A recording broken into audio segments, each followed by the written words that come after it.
Hi, Gail. Hey, Denise, how are you? See you as always. And we have Adriana joining us. Hello. We should have one, two, three, four, five, six other people joining.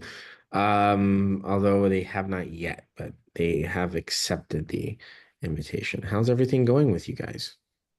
Good. Good, good. How about you? Yeah, really good. Um So I'll spill the beans a little bit. We are running a new assay that is Oh, um, going to be the foundations of our next test, which we hope will be all up and running and potentially insurance reimbursable by December. Uh, and it's a wow. different kind of test that it reports absolute concentrations rather than batch specific relative abundances. So it's a little bit pricier, but the analytical breadth spans 640 metabolites so far out of almost 730 that we tested. We were able to receive most of them with clinical coefficient of variations below 15%. So Oh, yesterday was a 13-hour day in the lab, but us and our mass spec consultant and our summer intern, we were able to pull off our system suitability check, and now we're going to essentially try to validate this um, on plasma first using the NIST plasma sample. There's so the National Institute of Standards and Technologies has this one very specific plasma sample with everything sort of pre-measured. So we're going to make sure that our measurements line up with theirs. And then we're going to start looking at validating it from dry blood spot and maybe even like the Mitra device, if you guys are familiar with that. So the next test could be a wet plasma sample. Um, so we will see about that, but it'll all be able to collect at home and remote patient monitoring enabled, and nothing that will ever require blood draw. But yeah, so the next assay is looking to be absolutely massive, and we're really excited for it. So that's what we're up to today. We can get started while we wait for people to join. I can let them in. But today we're going to have Adriana present a clinical case study, like a spotlight, or maybe a series of them. I know she has some slides planned that should be more than interesting for us. And to get a sense of how she is practicing with the Aristotle test and what she's seeing in her clients. And so I'll go ahead and introduce her, obviously more so for posterity's sake and the recording's sake. But so I'll begin now. So today we have Dr. Adrijana Kekic with us, presenting a clinical spotlight on her use of the Aristotle test from Theriome, our metabolomics test. She is a nationally renowned longevity pharmacist and pioneer in pharmacogenomics and multiomics driven precision medicine. With over 2 decades of clinical, academic, and operational leadership, she has seamlessly integrated AI and systems biology into personalized healthcare. Since 2015, Dr. Kekic has led pharmacogenomics at the Mayo Clinic, earning their 2023 Innovation Award for advancing personalized therapies via multiomics and 3D drug printing. She holds a Doctor of Pharmacy, is board certified in ambulatory care with a specialization in psychopharmacology, and lectures at the Mayo Clinic Alex School of Medicine, complemented by advanced degrees in healthcare innovation and precision nutrition. Inspired by a near-death experience, she founded Futurome, a healthspan company leveraging multiomics for bespoke longevity strategies. As an educator, keynote speaker, and investor focused on high-performance health and femtech, Dr. Kekic is dedicated to transforming vitality, performance, and personalized care. Thank you again for joining us, Dr. Kekic. We have Dr. Gail King in the audience as well. And as I said, I will add people to the meeting as they filter in. So, Adriana, I have made you the host for the meeting. If you'd like to share your screen and walk us through. And just as before, this is kind of a Socratic forum, so feel free to ask questions as they come up. I hope you don't mind, Adriana. Rather than reserving questions for the end, we can kind of probe deeper. And looking forward to what you have to share with us today. That is wonderful, Dr. Jasby. Thank you so much. Can you just confirm that you see my slides? Thank you. We see your, I think, your ending slide. Ending slide. Yeah, that's what I thought that we do. Let me just stop sharing here for a moment. I have done this not too long ago, so just bear with me. No Let me problem. go back. And in the meantime, I want to say it is an absolute joy, honor, pleasure to be here with you. Also, Dr. Gail King, I immensely enjoyed your presentation. I think your presentation was maybe a couple of months ago, posted at least a couple of months ago, and it was focused on longevity. And I really, really, it resonated for me, and I greatly enjoyed your clinical pearls and also seeing how you navigated through your own experience and also with your patients. So thank you for that. Okay, I'm going to try this second time around. Dr. Yeah, Jasby, can you just confirm that you see this? looks great. I think that's your title slide. Yep. Okay, wonderful. I will be mindful of time, and if I'm cutting us a little shorter towards the end, please just let me know. I can speed up. So, today's case, it's only one case. I thought that I would bring maybe series of cases, but then I got down the rabbit hole with this particular case, which is ongoing. And I thought, wow, I really had to challenge myself as well how to think through this. And I thought it would be a good idea for us to bring this so we can engage in shared learning.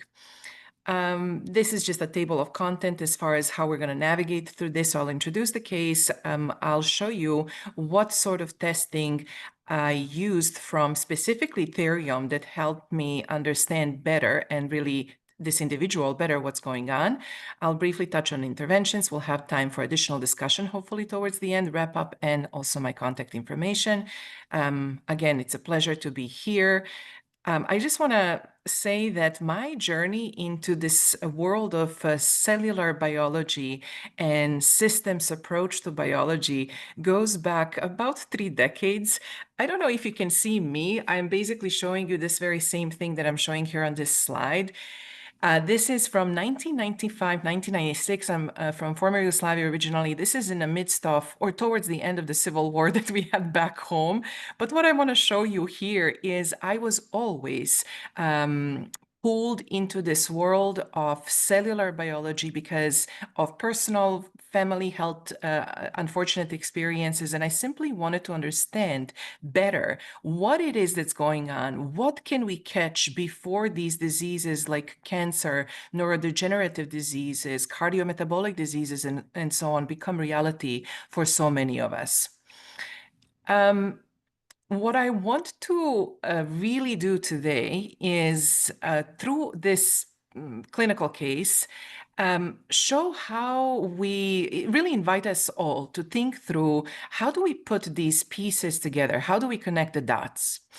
What I am going to share with you today is an individual who approached us. So at Futurome, we are basically concierge, next generation preventative health company. I'm a strong believer in being at the driver's seat of your health, having your healthcare team around you, from your physicians to, pharmacists, nutritionists, coaches, and so on.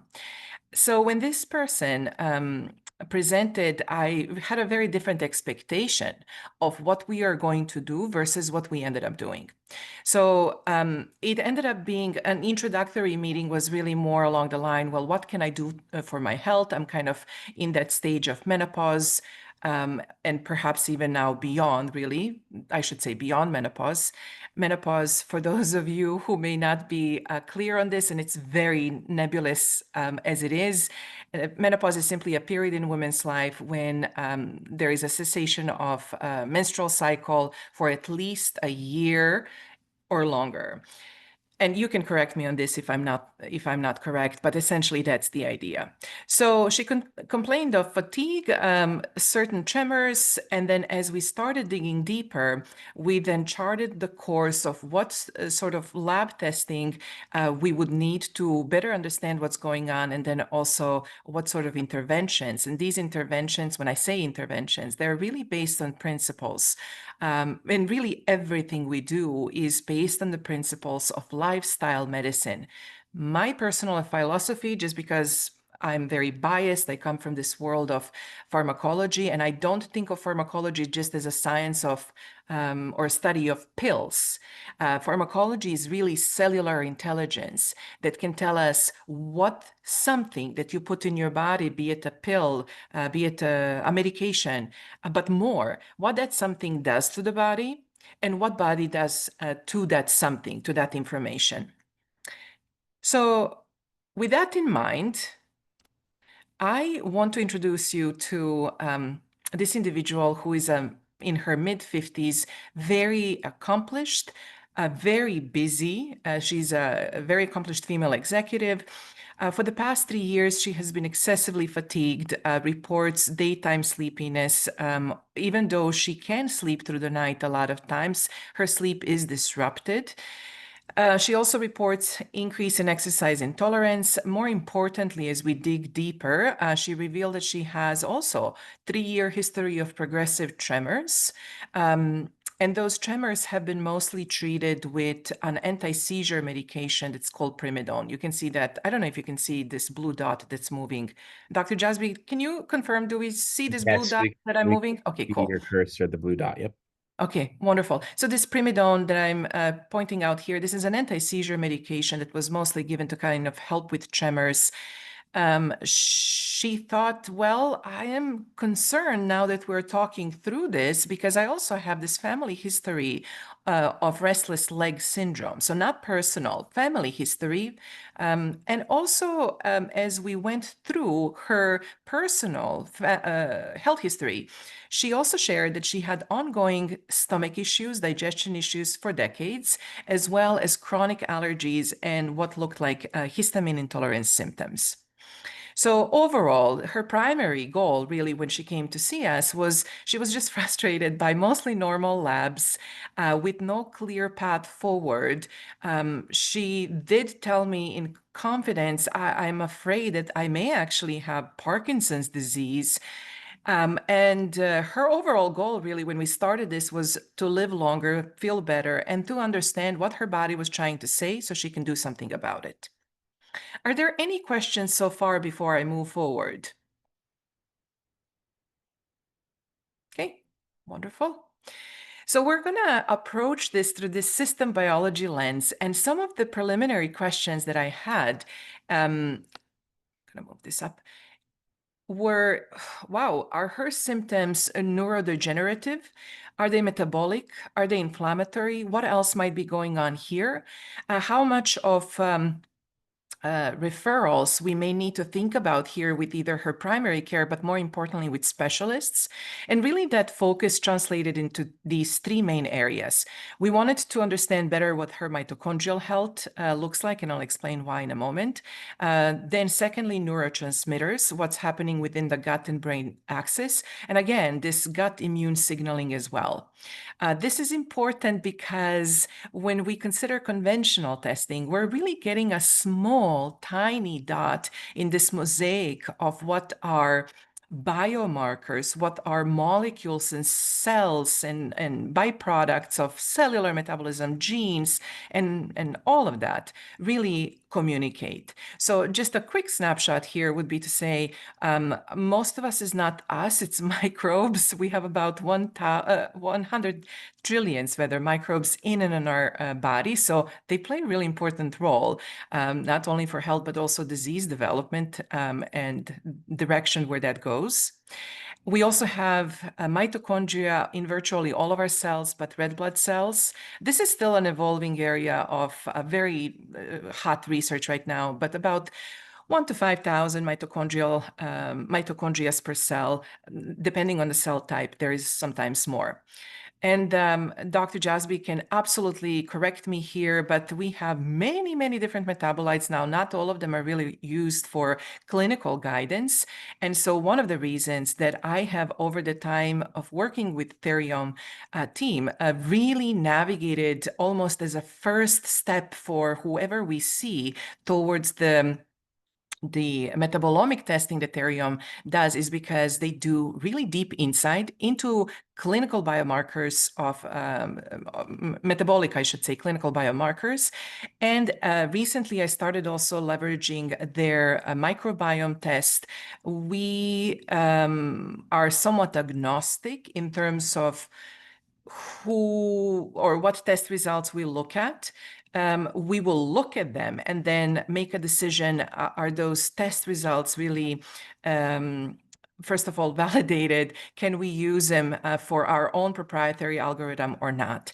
So these two we absolutely do, and I feel very comfortable and confident when I, recommend them to individuals who may need them. So we're going to focus on, or today at least, I'm focusing on insights that we gained from metabolomics and microbiome, just to really illustrate that even with two tests, even with one really, but two tests provide this more compounded insight into what's going on at the cellular level for an individual. Okay, so this is a quick snapshot. I'm going to navigate through this rather quickly. So for this individual, we ordered several tests, including metabolomics and microbiome tests from Theriome. Her findings basically show the following. Her metabolic dysfunction was revealed, as well as this MEI index, which is methylation efficiency index. And so that was immediately a red flag for me, which I'll explain why. But the short of it would be the following. Her metabolomic findings show reduced TCA intermediates, and Dr. Jasby can unpack this more beautifully than I ever could. But what that really means is that there is a poor cellular energy production, so that's not good. It also revealed increased lactate, which means typically impaired oxidative metabolism. That's also not good. Also increased markers of oxidative stress, decrease in tyrosine, phenylalanine, and potential for dopamine precursor deficiency. Elevated histidine, which is suggestive of this histamine overload, which really jives with her picture of ongoing decades of allergies. And also, all of this is correlated with these energy crashes that she has experienced for many years, as well as now more recent increase in tremors and also allergy flares.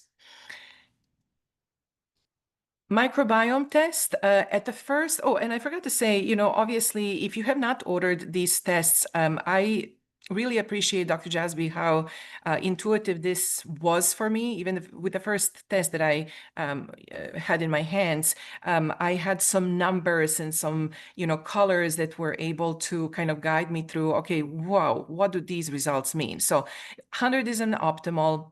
Her results showed suboptimal metabolic findings, so 47 over 100. And again, her MEI, this is again methylation efficiency index, which is really a key component in DNA methylation, keeping us healthy or not healthy, was also suboptimal at 40%. So these are already some yellow to red flags. Her microbiome findings, I'm going to point you here to the bottom. You will see 65 out of 100. So again, this is not optimal, but it's not terribly bad. And so at first I thought, oh, okay, and let me see what else can I learn from the actual results, because this doesn't look overly bad.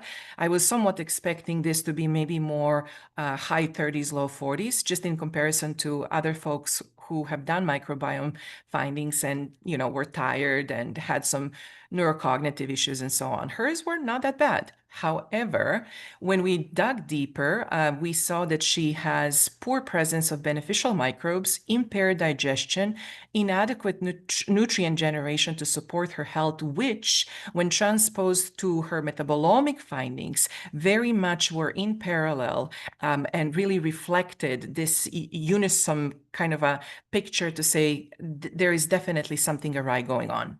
Now, overall, her microbiome findings show low these fatty acids, small chain fatty acids producing species. Well, what does that mean? That means that this can impact the gut lining and start to cause immune dysfunction. Not a good thing. Again, it showed increase in producing species, so these endotoxin producing species, which then compounded this neuroinflammatory signaling, showed decrease in these Akkermansia and I'm not sure if I'm pronouncing this correctly, so please do correct me. Fecalibacterium, which translates into this impaired gut immune interface. And again, even in microbiome findings, we see these histamine-producing strains, which are consistent with allergy symptoms and certain food reactions, which she certainly has. In addition, all of this inferred could mean potential alpha-synuclein promoting environment. I don't know why we have always clean clothes here. I think this is a typo, so please discard that. What I'm trying to communicate with all this is that at this point, we were suspecting that she indeed has Parkinson's disease. So even before I got because metabolomic testing results typically take about 2 weeks once the lab receives them. So I first saw her metabolomic findings. And then we had to wait. It usually takes about 6 weeks, at least it was at that point in time, for the microbiome findings to come back. But as soon as I saw her metabolomic findings, I reached out to colleagues, including a colleague at the Mayo Clinic at the neurology department, to see if she can be referred and seen there, which she was able to. And so we were just at that point really waiting for the microbiome test results to come back. Why so? Well, in Parkinson's disease, it's basically a loss of these dopaminergic neurons in the substantia nigra, and it's a part of the brain. It's called substantia nigra. It's black when you look at it, and it's black because of these melanocytes that are found in these cells. We really don't know what drives Parkinson's disease, but what we do know is that the hallmark of it is the loss of these dopaminergic neurons in that particular part of the brain, and therefore these symptoms of tremors, depression, and many other symptoms. This is a multi-system disease, not just brain or nerve disease. So the causes, as I said, are not necessarily clear, but what we know is this is a multifactorial disease that is driven by oxidative stress, which is what we already saw on her metabolomic panel, and again, saw on her microbiome panel. Then it also is driven by these mitochondrial dysfunction. This is something that I love about Theriome's metabolomic panel. It kind of, and I'll show this in just a moment, it lets my eyes navigate through this snapshot of 12 different health organs, not organs, systems, including mitochondria. So I can see are there biomarkers that indicate optimal or suboptimal function. Also, gut-derived neuroinflammation is what we see, impaired detox and methylation. And she finally has come to the point where not only did she have neurology referral that we acted on, where then early stage Parkinson's disease was indeed diagnosed, but she also now had additional answers, and this data-informed direction that she was really looking for to how do I live? How do I be at the driver's seat of my health? How do I live as long as I can, but also as healthy as I can, considering that now I know that I have Parkinson's disease, now that I know that for the past 3 years, not only have I been misdiagnosed, but I have been on a medication that really not only did not help me, but also has made certain things likely more challenging. Adriana, this is really great. I don't have a question, but would you mind, I think since you're the host, would you mind letting Alex in? Oh my Uh, gosh, of I course, Alex. I Here we go. mentioned that you're covering the ILIA test and he'd love to Oh, know how it's being used. So thanks for letting. Alex, welcome. Hi. Hello, greetings.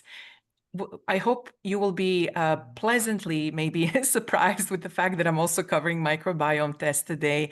And my apologies for not letting you in earlier, but happy to connect with you afterwards as well at any point in time.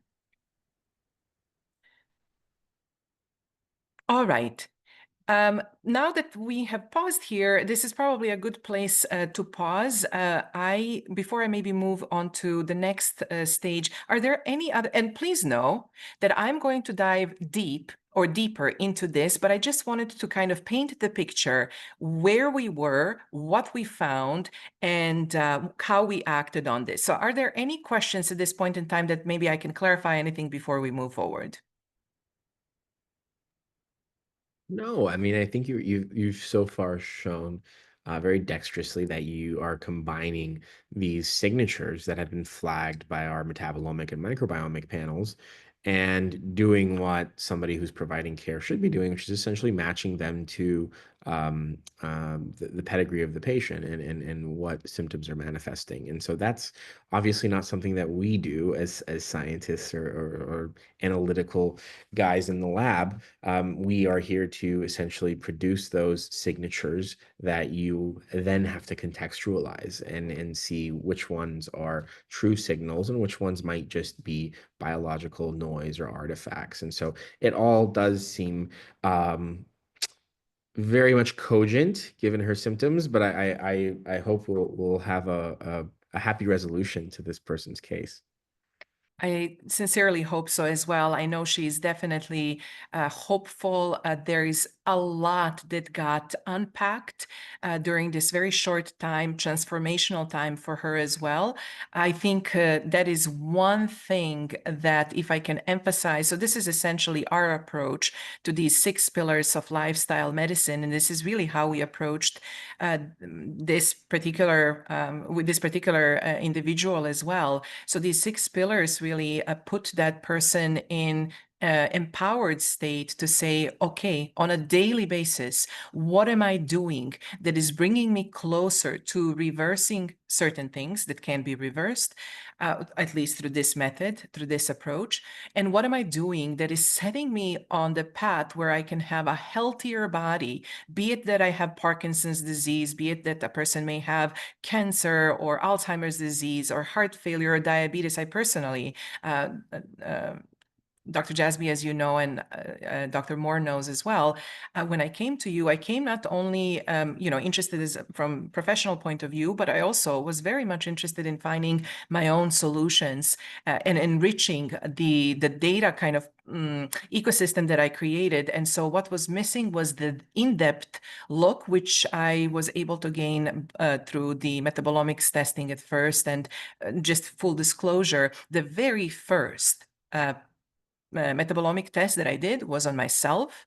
I have diabetes, which since I have reversed, this sort of testing really helped me understand what were my opportunities. And really, I based them on these 6 principles of the lifestyle medicine. So without further ado, there are nutrition, movement, stress, sleep disturbances, relational health supplements. As you can see, there are very specific recommendations here, and I'm going to show you next where many of these recommendations actually come from.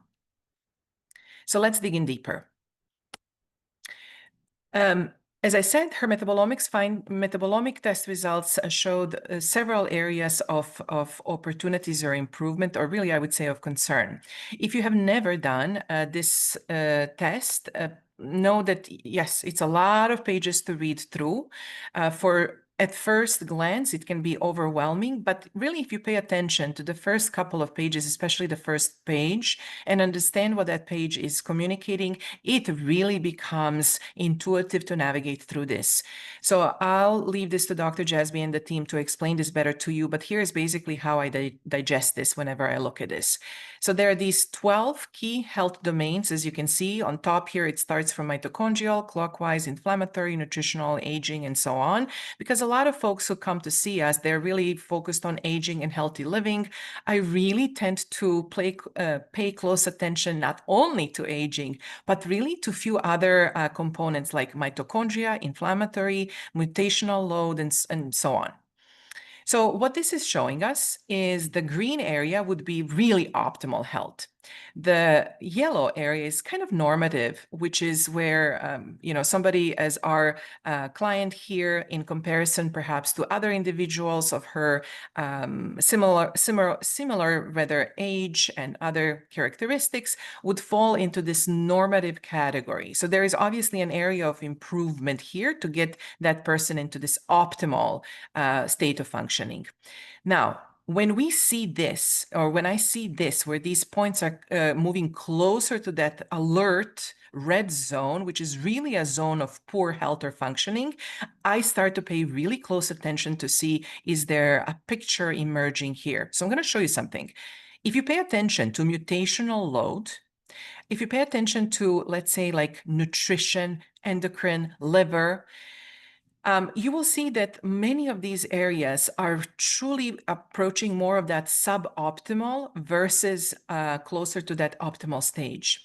So let's see what's going on. Oops.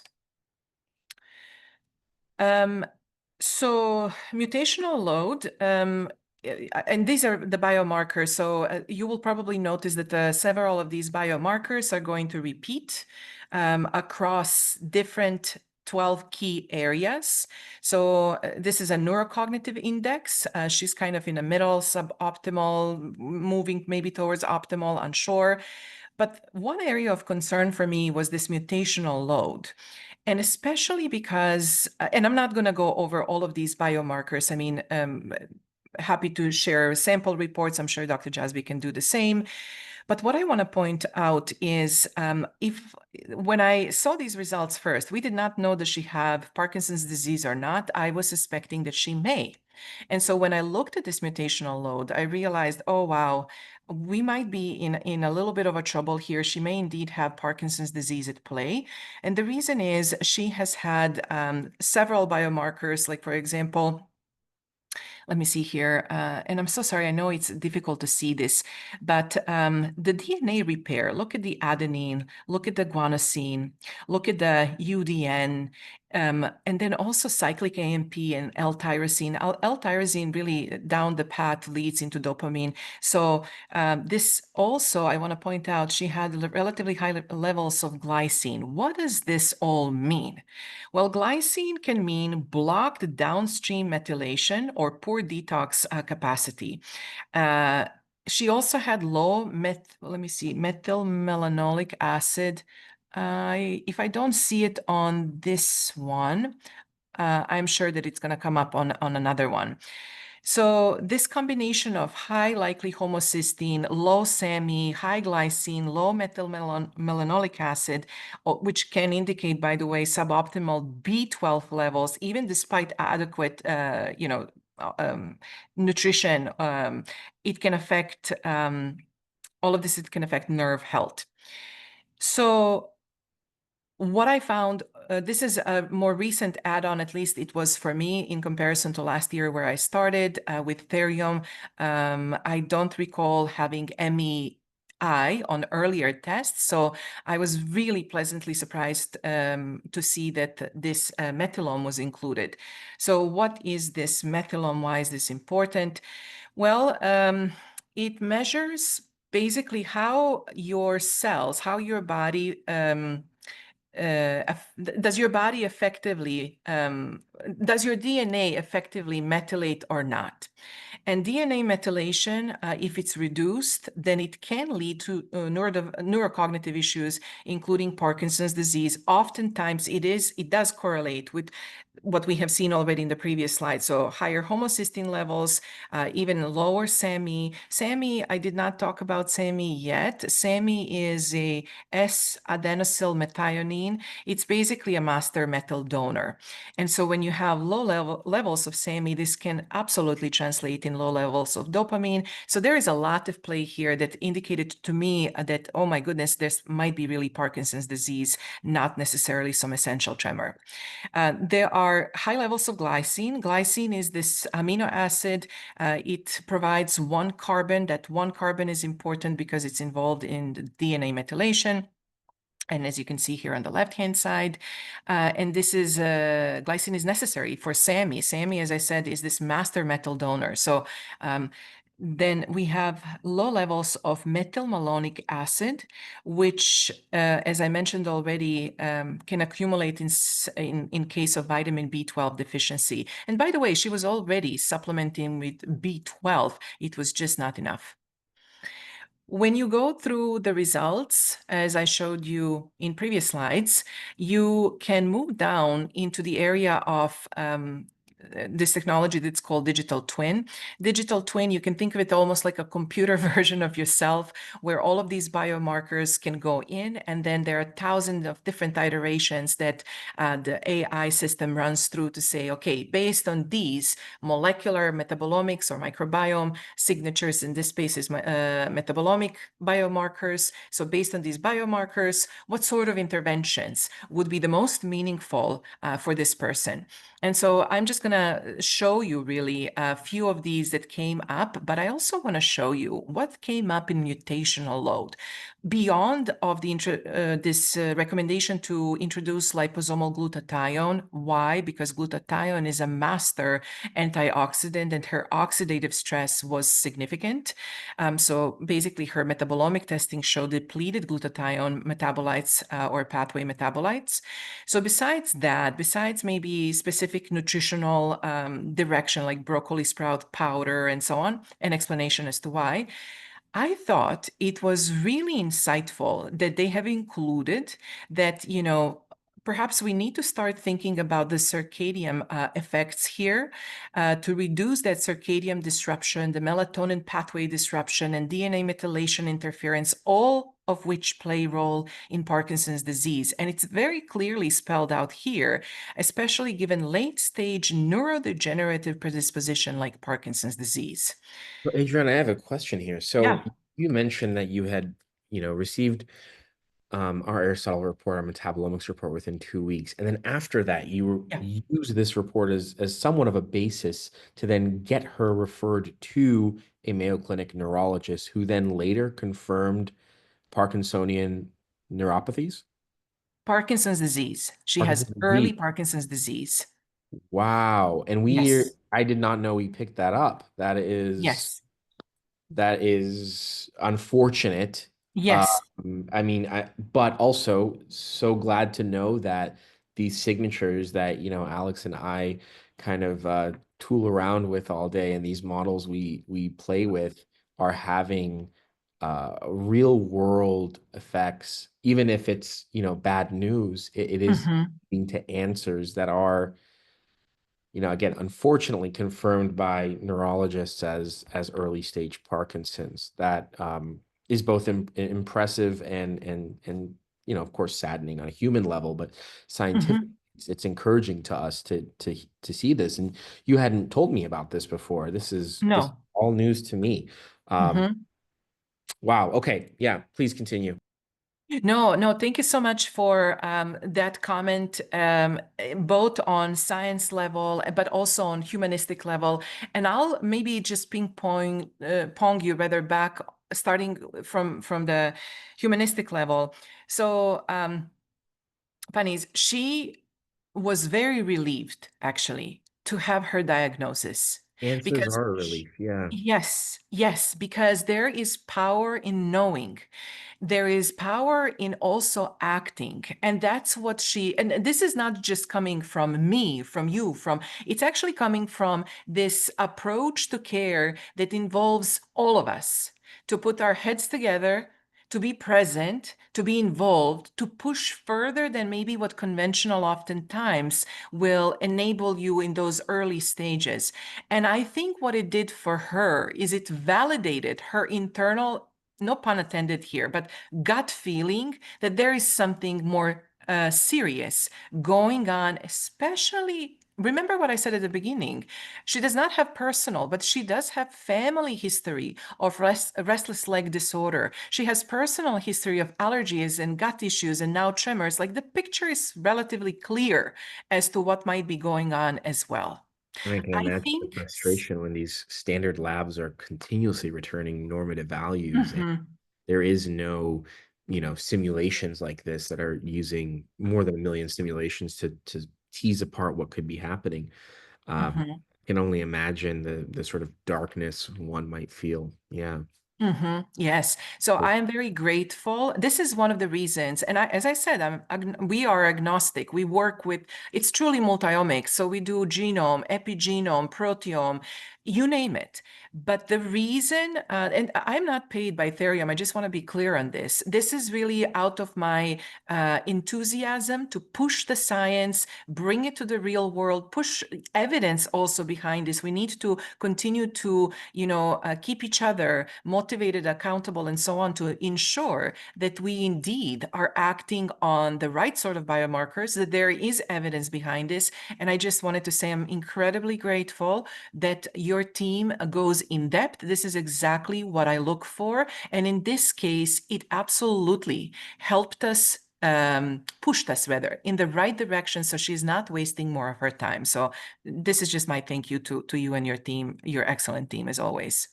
Thank you. Yeah, and I want to reiterate the point that we do not pay Adriana. We do not give her Yeah. special discounts. She even offered to send me this presentation for my review, and I said, no, absolutely not. I mean, I want you to present what is honest and intuitive for you. And this is very encouraging to us because again, Mhm. we don't interact with you guys beyond maybe a monthly meeting. We have consultants that really do reach out to you and other PhDs that'll walk you through any ambiguities in your reports, but we are largely sequestered in the lab. So for us Mhm. to be able to see sort of the fruits of our labor is very encouraging to us and lets us know Mhm. we're going in Yes. the right direction. And I couldn't have agree with the ethos you encapsulated earlier is just pushing further and choosing the right biomarkers and Mhm. thinking critically about these signatures. So please continue. This Yeah. is great. Thank you. Thank you so much. So obviously there is more. I may skip through some of this. Just I'm really showing this to help some of us who might be new to uh, these reports, this particular report specifically. Just know that there is a lot that goes behind in terms of coming up with these recommendations. And let me tell you, somebody who has spent 3 decades in pharmacology, I really pay close attention to what's recommended, not just with Theriome, but really anywhere. So I relate and can attest, if you will, to these recommendations. What I want to touch on is the microbiome finding. As I said at first, it did not really show a whole lot. A 65 out of 100, as I said, I was expecting her results, considering that she now had confirmed diagnosis of PD, to be actually lower. So they were 65 over 100. But what it did show is what I mentioned earlier. So let's actually take a deeper look at this. Dr. Moore, I cannot thank you enough for organizing this, excuse me, in a way that it makes sense. This is a lot of deep data.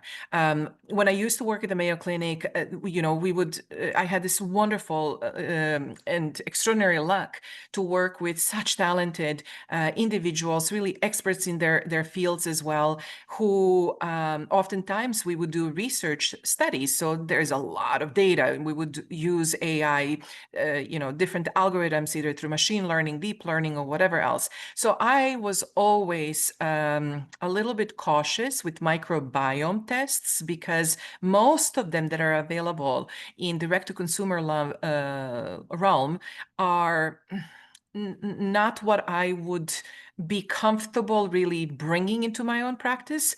And this is where, again, Theriome stands out. So, Dr. Moore, I know how much work you have put into this, and I especially appreciate how you outline this. So it makes sense. What I'm really showing, and I'm sorry, these slides are going to get busy, but really just pay attention to a couple of things. On the left-hand side, you will see 15 key domains. Remember, with metabolomics, it was 12 key domains. These 15 key domains are not going to tell you brain health, mitochondria. We're talking about the microbiome. So we need to understand this universe of microbiome in the way that clinically it will start to inform us as what's going on. I also want to point out that, again, it's a lengthy report, but typically page 27 or so, there is this digital twinning protocol that you can leverage. You can go there directly if you don't necessarily feel comfortable. I would still encourage you to understand some of the science behind this, just like you would with any lab report. So you're not just blindly acting on this, but really integrating it with other data points. So clinical labs, advanced clinical testing, and so on. Okay, on the right-hand side is kind of a snapshot that's similar to also what you will find with metabolomic panel. 15 key areas. And even just by glancing at this, you will notice that there are some areas that are actually close to be optimized, but they are, so it's extreme, if you will. But there are some areas that are either poor, like probiotic panel, or areas where she really can use help with to optimize. And what I'm highlighting in this green box on the bottom is it clearly tells you that even though these certain things like excellent microbial diversity and resilience are good, there are still areas that are not. The reason I'm spending time on this is, I don't know, maybe you can hear it in my voice.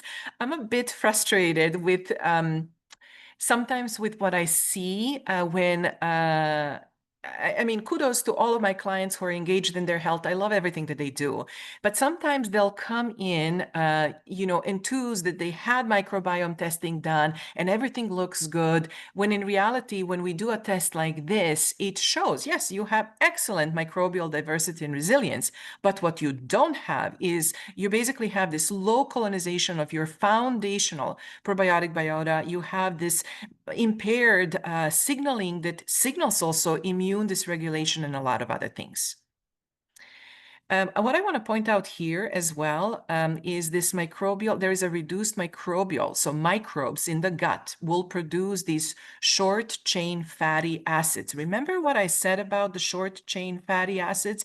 It's not a good thing. It is associated with not only inflammation, but there are emerging studies that combine this with neurodegenerative disorders, including Parkinson's disease. So all of this is going to start to make more sense. When I went further into her report, I really focused on areas of opportunities, and I'm highlighting them either in red or in yellow. And okay, we still have some time. What I want to point out is, as I was at that point, I knew that she had Parkinson's disease, and I was thinking, okay, what do we do? Like, what sort of interventions beyond just maybe basic, improve your diet type of thing do we engage with? And then as I started to, read more through more recent studies in the past 5 years or so, the etiology of Parkinson's disease becomes really interesting from the point of what's happening within the gut. And these things that this individual has in terms of opportunities is exactly what I have seen with those studies.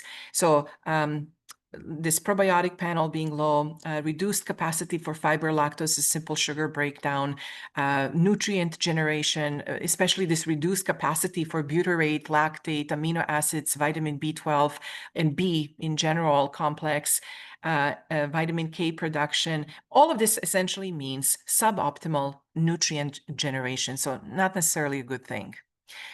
I know this is busy, but what I want to show you here at the bottom, so, this report also clicks on each of those 15 key areas. This is one of the key areas. It's called probiotic panel. And let me just move this a bit. And so you will see it's suboptimal. And so what does that mean? That means that those beneficial microbes in your gut are not quite there.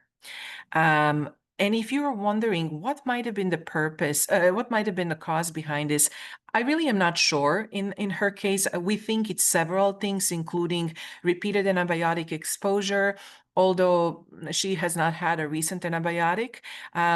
She does live close to a golf course. There was a whole series of social media, I think, more awareness, but certainly articles that have shown that living close to areas where you have, pesticides and environmental toxins long-term can impact. Should you also have a genetic predisposition, by the way, it can increase your risk of Parkinson's disease. I do want to say we do not have her genome results back yet, but I would be very curious to see, or proteome. So I will be very curious to see once we have those back, how does that all integrate with all of this? At the bottom here, the clinical implication of all of this is that we need to improve her mucosal immunity, metabolic flexibility, and then also there is presence of these certain species in either abundance or low levels, depending on the species. All right. So this is what I'm saying when I said, Dr. Moore, thank you so much. And I know this is very busy, but what I want to do here is just bring both results, both microbiome and metabolomic results together, just on one area. And there are many of these areas that overlap. Basically, what I'm saying is what metabolomic results showed me first, as we were waiting for the microbiome results to come back across those 12 different key areas, in many ways has also kind of aligned with what I have seen with the key areas of improvement on her microbiome panel. So that's really what I'm showing you here. The nutrient generation in this case, like butyrate production is low.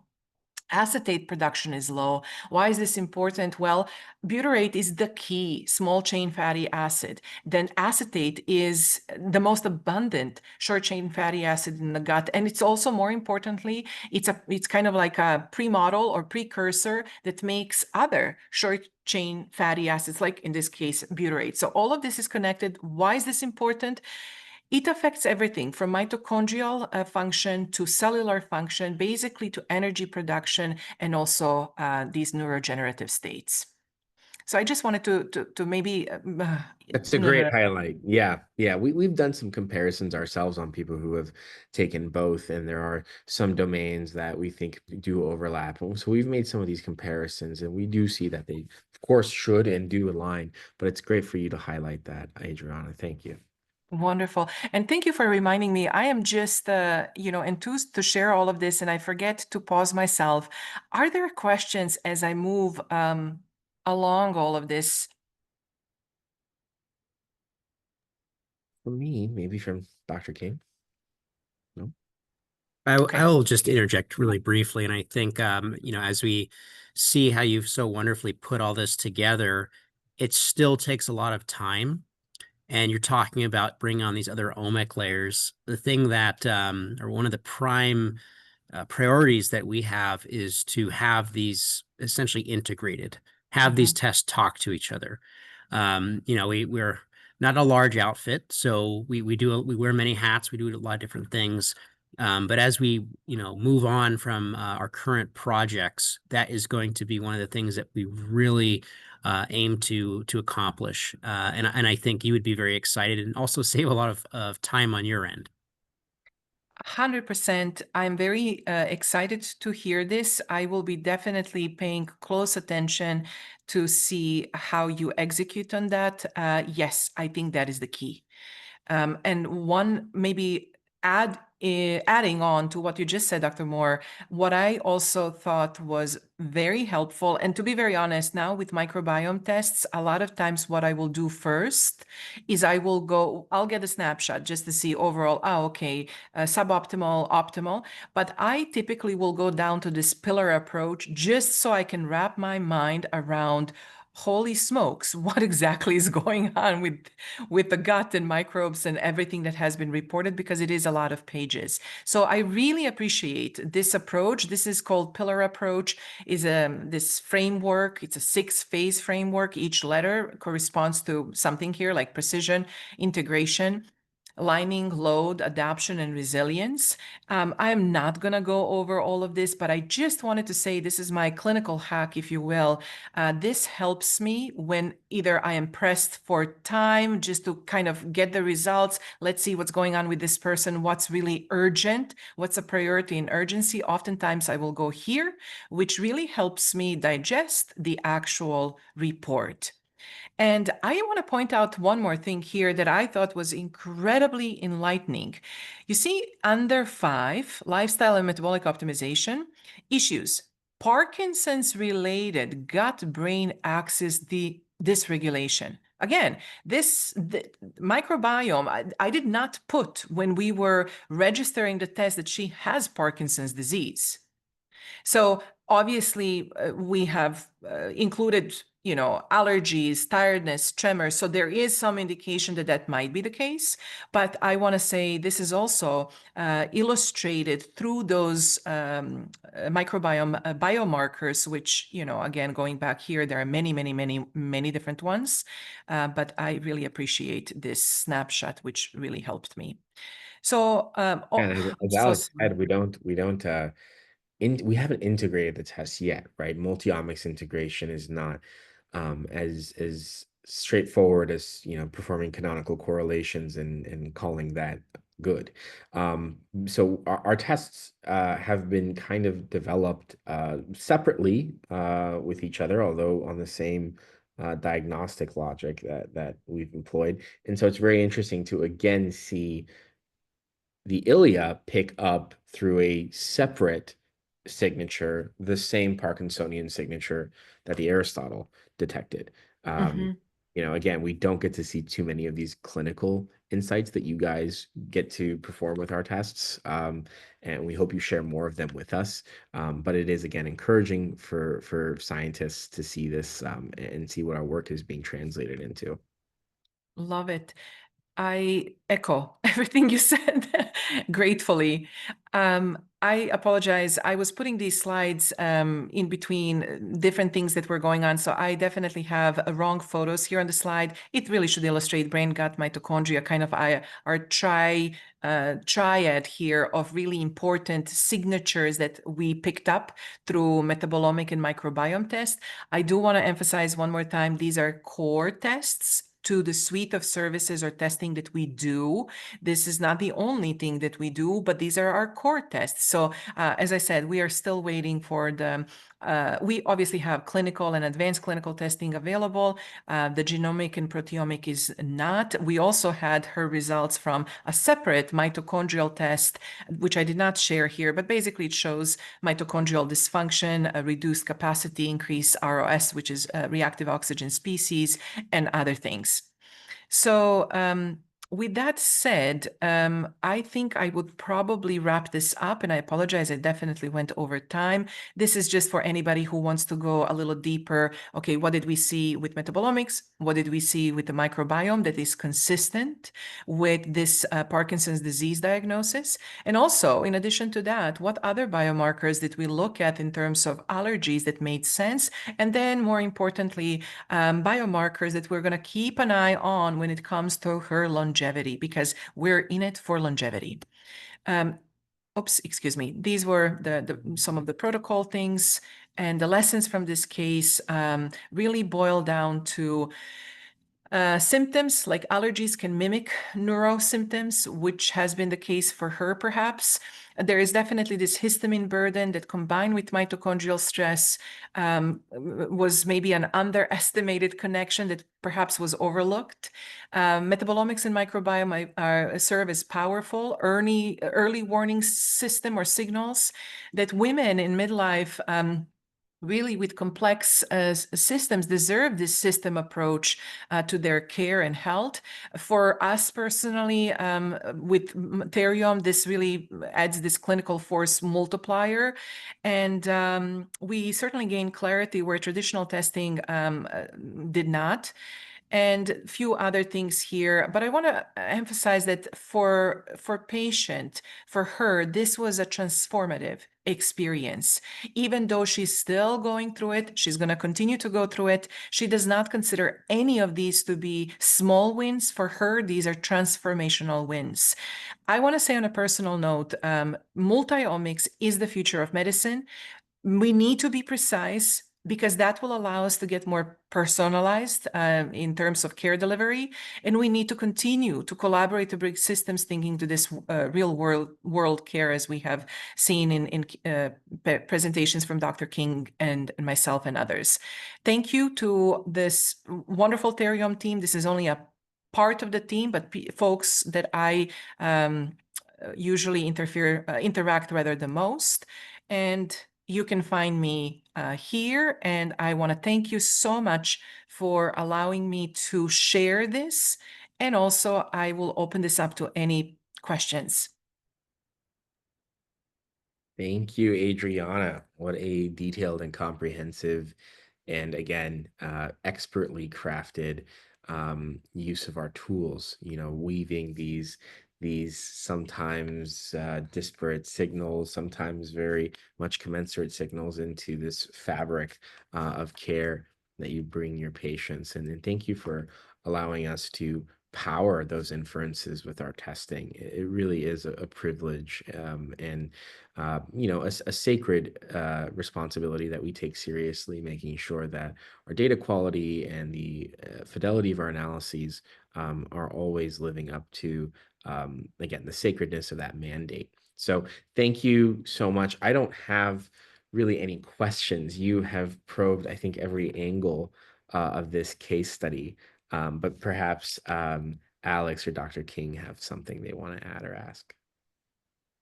Nothing to add, just thank you. Very, very, very informative. Really impressed that both tests were able to pick up that predisposition or potential for, and way to go for figuring that out for her.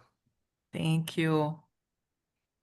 Yeah, I'll Alex, just make a brief comment. So the microbiome test for, the creation, it's really been a great learning experience, and hearing these types of presentations is so powerful to me because it kind of helps steer the ship, so to speak. So from when that test was launched till now, I've made so many updates based on this type of feedback. And actually the pillar approach was one. So I'm glad that you found some utility of that. And I really think that that's an important scaffold to have in the test, because it helps contextualize all the results that we found. And then, of course, the recommendations that we're making, because as we know, at the microbiome, we're not dealing with metabolites. We're dealing with live microorganisms that are in this very dense, highly diverse environment. So to have a change, these recommendations, these interventions, it really has to be phasic. And we're usually operating on a longer time horizon because, again, we are shifting a extremely complex community. So I'm glad that you got something out of that. And hopefully in the future, we can have more correspondence to help make sure that we tailor this more towards clinical utility. Oh, happy to. I think this has been a very empowering. That's the word. Informative, empowering. So thank you so very much. What data should do. It should empower Yeah. and, like you said, be transformative, rather than just additive to Yes. every other test out there. So thank you guys so much for joining. Adriana, I'll share this recording with you and it's Thank available. you. And again, thank you so much for being, practitioners on the Theriome platform and utilizing our tests and the very high standard of care you guys both provide your patients. So thank you again, and we'll talk very soon. See you. Thank you, Thank everybody. you. Bye. Bye-bye.